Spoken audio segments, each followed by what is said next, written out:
Bien, nous allons voir ensemble la formule pour trouver l'aire du triangle. Donc, la formule est ici. Alors, pour trouver l'aire, on prend la base, on multiplie par sa hauteur et on divise par 2. Donc, comme on a vu précédemment, c'est important de bien identifier la base et la hauteur correspondantes. Alors, si je prends le triangle de gauche, nous allons calculer son aire. Alors, ici, nous avons sa base, donc je vais considérer ce côté-ci comme étant sa base. Et pour trouver sa hauteur, comme le sommet le plus élevé est ici, donc on va prolonger et abaisser une perpendiculaire sur cette base. Alors, on voit que sa hauteur vaut 4 cm. Alors, si je mets tout ça dans la formule, ma base vaut 3 multiplié par 4 cm. On divise tout ça par 2. Ça nous donne 6 cm². Donc ici, c'est important d'indiquer que les unités sont au carré. Donc ça signifie que notre réponse, c'est bien l'aire d'une figure. Donc si nous prenons le deuxième exemple, bien, nous allons calculer l'aire du triangle. Donc c'est toujours la même formule. Mais cette fois, nous allons considérer ce côté-ci comme étant la base du triangle. Donc sa hauteur. Donc, pour trouver la hauteur, je prends le point le plus élevé, je vais abaisser ma perpendiculaire.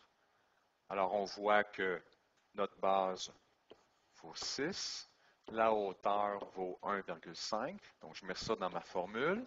Alors, ma base mesure 6, multiplié par 1,5, on divise ça par 2. Donc, ça nous donne 9 divisé par 2, qui donne une aire de 4,5 cm². Donc, on voit que j'ai changé les chiffres parce qu'on aurait dû arriver à la même surface. Donc, en fait, on voit que les deux triangles se ressemblent beaucoup, mais ils n'ont pas les mêmes mesures.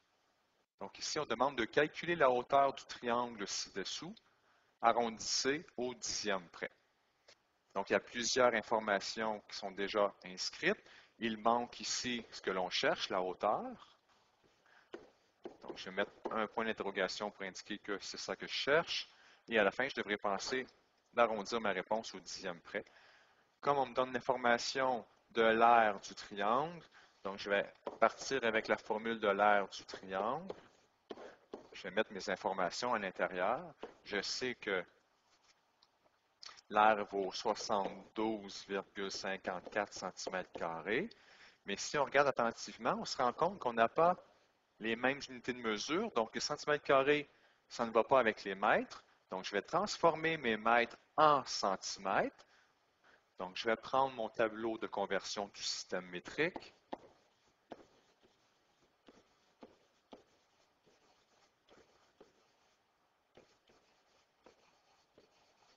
Alors ici, j'ai des mètres que je vais convertir en centimètres. Donc, je vais multiplier par 10 une première fois et je vais remultiplier par 10 une deuxième fois.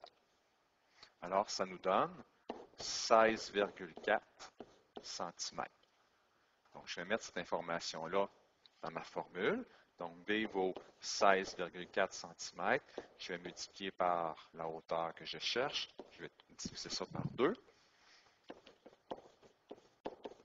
Donc, ici, 16,4 divisé par 2, ça donne 8,2 H. Je vais diviser par 8,2 de chaque côté.